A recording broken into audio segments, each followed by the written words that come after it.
Assalamualaikum warahmatullahi wabarakatuh. Perkenalkan saya Rombongan Surat dari BDP 2018.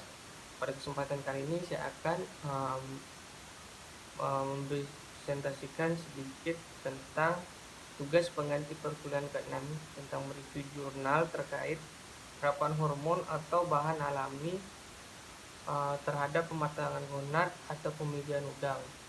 Nah, dengan judul Induksi Pematangan Gonad dan Peningkatan Tingkat Pembuahan Telur Induk Udang Windu melalui rangsangan hormonal tanpa ablasi mata. Oke, pertama-tama di pendahuluannya ini rangsangan hormonal pada induk udang windu asal tambak untuk merangsang perkembangan gonad dan perkawinan secara alami. Ini belum banyak dilakukan. Penggunaan hormon metil vansotase FF dikombinasikan dengan ablasi mata belum memberikan hasil yang signifikan dalam pematangan gonad dan tingkat perkawinan udang windu hasil domestikasi.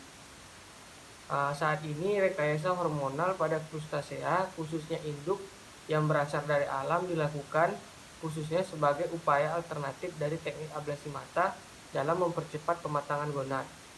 Nah, kombinasi GTH dan AD secara oral menghasilkan 57% induk dapat memija, masih relatif rendah dibanding dengan teknik ablasi yaitu 69%.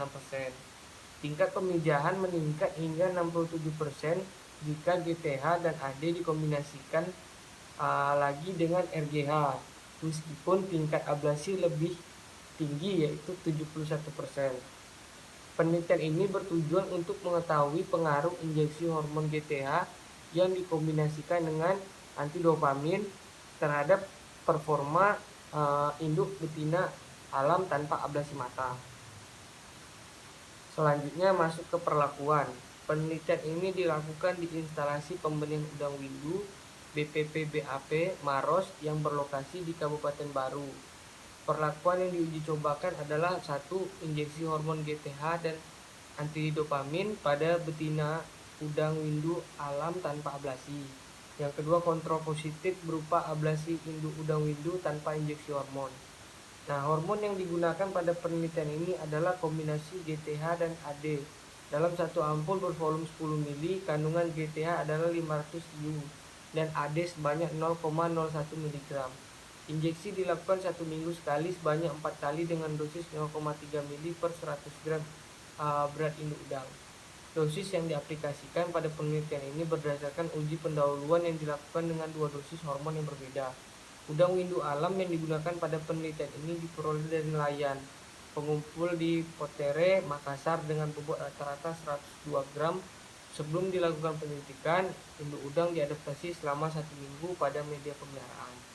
Pemeliharaan dilakukan di bak beton dengan kapasitas 10 ton dengan sistem air mengalir. Pengamatan dilakukan meliputi jumlah induk yang matang gonad, jumlah pemijahan, tingkat penetasan telur, dan jumlah naukli yang dihasilkan. Nah, selanjutnya kita masuk ke hasil penelitian. Bisa dilihat pada gambar ini, jumlah induk yang berhasil memija pada setiap injeksi tertera. Bisa dilihat di sini untuk jumlah bobot hepatopankreas, bobot gonad, fekunditas telur. Bisa dilihat di sini dengan gambar yang sudah disajikan. Selanjutnya bisa dilihat di sini fekunditas telurnya. Dari grafiknya bisa dilihat tingkat pembuahannya juga ada di sini. Ini untuk daya ketas telur antara perlakuan injeksi dan ablasi.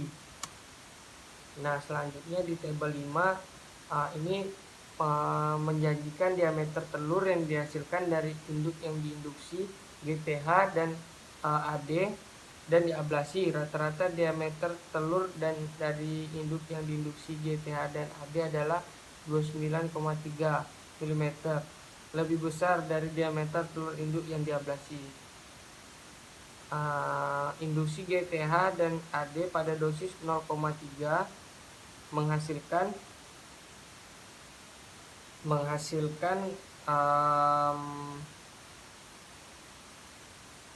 tingkat pemijahan 92% pada injeksi ketiga dan 80% setelah proses injeksi keempat berakhir.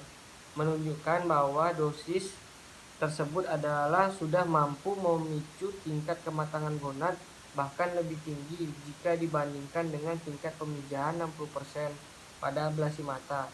Dari pengamatan yang dilakukan, ternyata induk yang diinduksi hormon, beberapa ekor diantaranya melakukan pemijahan secara parsial.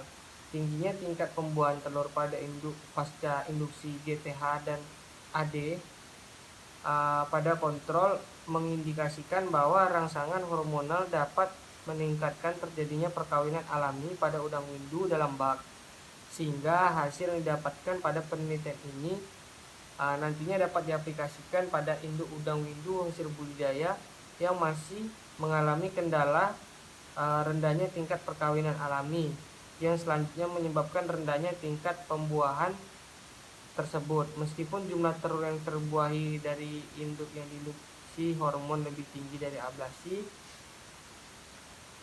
untuk tingkatnya itu masih dipegang oleh ablasi untuk daya tetas telurnya lebih tinggi.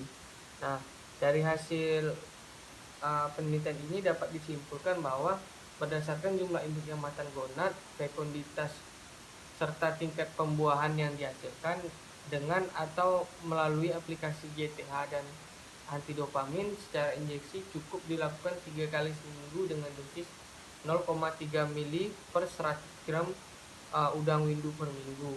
Pada dosis dan frekuensi tersebut, tingkat penetasan telur dari induk yang diinjeksi masih lebih rendah dibanding induk yang diablasi.